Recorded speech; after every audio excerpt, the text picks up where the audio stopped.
Hay dolores que uno aprende a esconder tan bien que terminan pareciendo parte del carácter. Se sienten en la espalda al levantarse, en la mandíbula que nunca descansa, en esa respuesta automática de «estoy bien, aunque no lo estés». Durante años los llamamos fortaleza. Pero a veces no son fuerza, son palabras que no salieron y se quedaron viviendo por dentro. Él es Ricardo. Tiene 80 años. Creció creyendo que quejarse era debilidad. Desde niño decidió que jamás perdería el respeto por mostrarse frágil.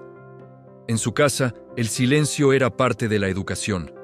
Don Anselmo, su padre, volvía del taller con las manos negras y pocas palabras.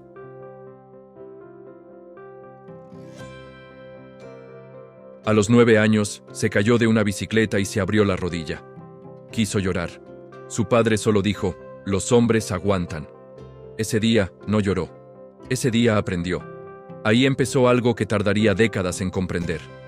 De joven trabajó cargando cajas en la tienda de don Tomás. Nunca se quejó del peso. A los 20, conoció a Marta, que hablaba de lo que sentía con naturalidad. Él no. Él demostraba amor. Cuando nacieron Verónica y luego Daniel, sintió miedo. No lo dijo. Lo transformó en jornadas largas y en responsabilidad. Creía que eso era amar. Con los años el dolor en la espalda apareció. Después, presión alta. El doctor Salgado le habló de estrés acumulado. Ricardo escuchaba, pero por dentro repetía lo mismo. Aguantar. Marta empezó a notar que él nunca contaba nada. No discutían mucho porque él se encerraba en silencio.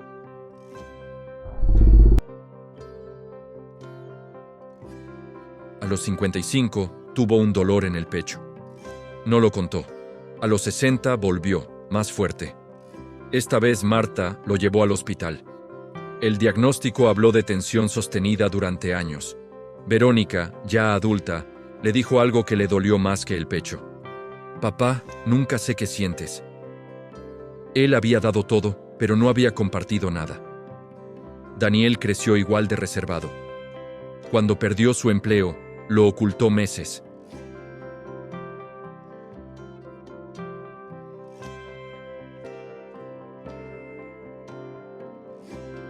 Ahí entendió que el silencio también se hereda. A los 78, tras una cirugía complicada, tuvo que aceptar ayuda.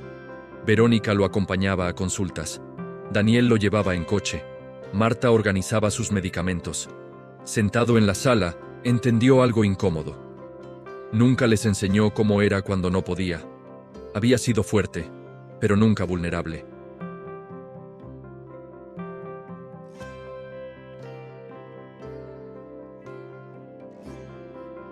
La sintió subirle a la garganta.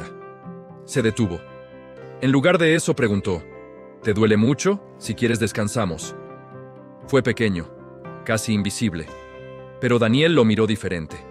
Esa noche Ricardo habló del miedo que sintió al convertirse en padre, del dolor que ocultó, del miedo a no ser suficiente. No dio lecciones, solo habló.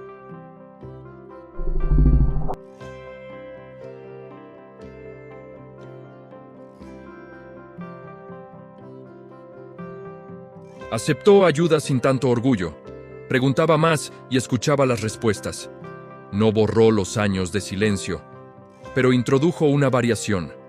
A veces la verdadera fuerza no está en resistir todo. Está en dejar que alguien más cargue contigo. Ricardo no cambió su historia completa. Solo evitó que el silencio siguiera pasando de generación en generación. Hay decisiones que no se toman en un solo día. Se repiten en silencio hasta volverse carácter.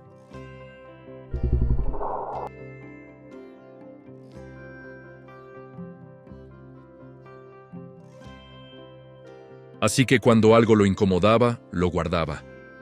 Y lo guardado siempre encuentra dónde quedarse. A los 35, la fábrica cambió de dueño. Llegó Esteban Rojas, un supervisor joven que imponía metas imposibles y advertencias públicas.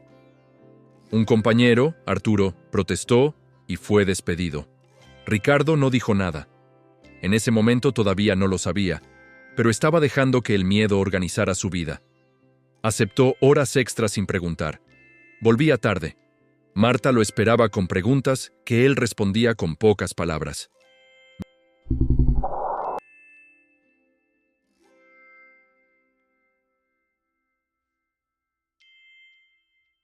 El dolor de espalda se volvió constante. Dormía poco. El doctor Salgado habló otra vez de estrés. Ricardo salió convencido de que exageraban. Aguantar era más fácil que cambiar. Cuando comenzaron los rumores de despidos, no contó que él estaba en riesgo. No quería preocupar. No quería parecer frágil.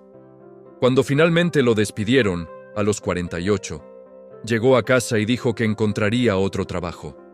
No habló del miedo ni del orgullo herido. Solo trabajó más cuando consiguió empleo con menor sueldo.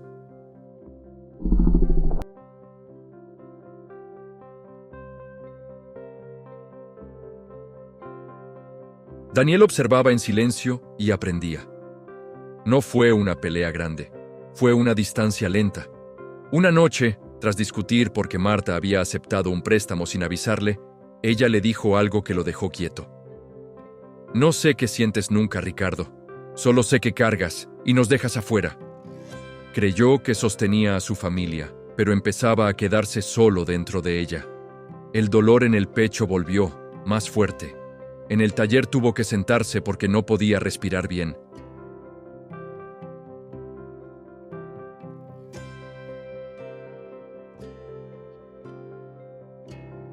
La pregunta ya no lo dejó en paz. El cuerpo siempre termina diciendo lo que la boca calla. Después del susto en el taller, Ricardo volvió a casa con una lista de medicamentos y una recomendación clara: bajar el ritmo. El cardiólogo fue directo. No es solo físico, es acumulado. Ricardo asintió como quien escucha instrucciones técnicas. Pero por dentro, algo empezaba a moverse. Durante la recuperación tuvo que quedarse en casa varias semanas. No podía cargar peso. No podía manejar largas distancias. No podía fingir que nada pasaba. Y eso fue lo más difícil.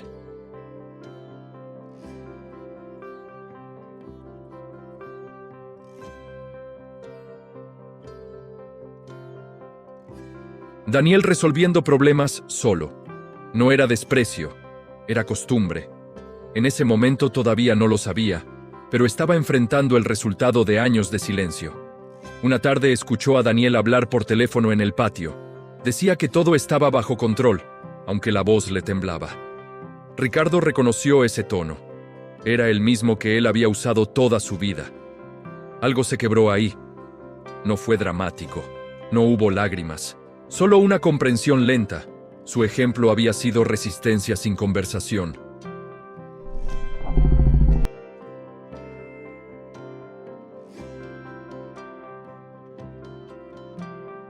Ricardo insistió. No con dureza, sino con una paciencia nueva. Daniel terminó contando que estaba endeudado, que tenía miedo de no poder sostener a su propia familia, que no quería preocupar a nadie. Ricardo escuchó en silencio. Pero esta vez no fue el silencio de evasión. Fue el de atención. Creyó que siempre había protegido a los suyos cargando solo. Ahora entendía que también los había dejado solos en lo que sentían. Días después buscó a Marta en la cocina. Le habló del miedo que sintió cuando lo despidieron años atrás.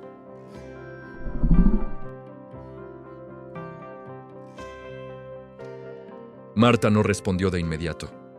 Solo lo miró largo. Luego dijo algo simple. Yo no necesitaba que fueras invencible. Necesitaba que estuvieras. Esa frase le pesó más que cualquier diagnóstico. Los cambios no fueron grandes ni instantáneos. Ricardo seguía teniendo dificultades para hablar de lo que sentía.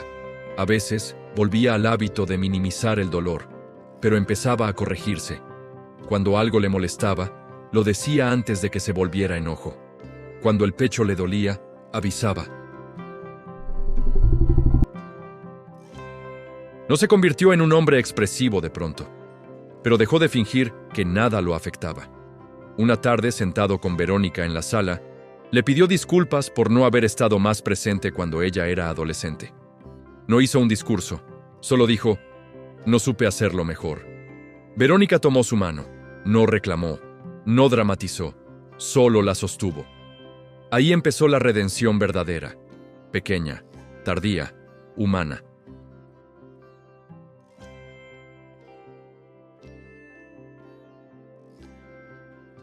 Y por primera vez en muchos años, el peso en el pecho no venía del esfuerzo, sino de algo que por fin empezaba a soltarse.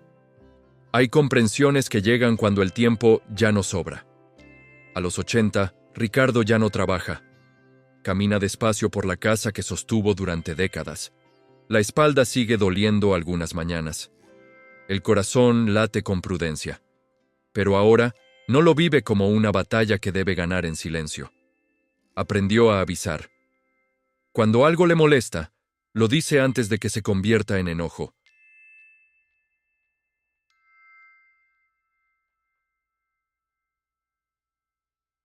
No siempre le sale natural. A veces la vieja frase vuelve a asomarse, aguanta, pero ya no manda. En ese momento todavía no lo sabía, pero el cambio más importante no estaba en él, estaba en lo que ya no estaba heredando. Un domingo, Daniel llegó preocupado. Problemas en el trabajo, inseguridad, miedo a no ser suficiente. Se sentó frente a su padre esperando quizá una instrucción firme, una orden de resistir. Ricardo lo escuchó largo rato. Esta vez no habló de sacrificio. No habló de dureza, solo dijo, si te está pesando, no lo cargues solo.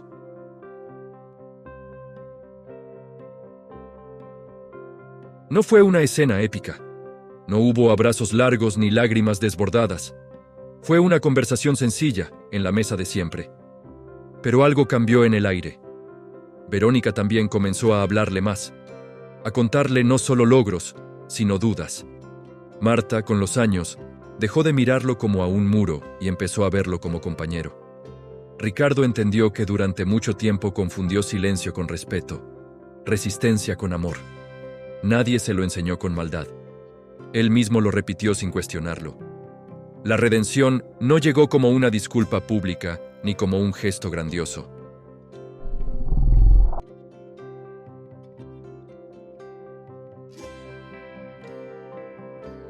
No recuperó los años en que estuvo ausente estando presente.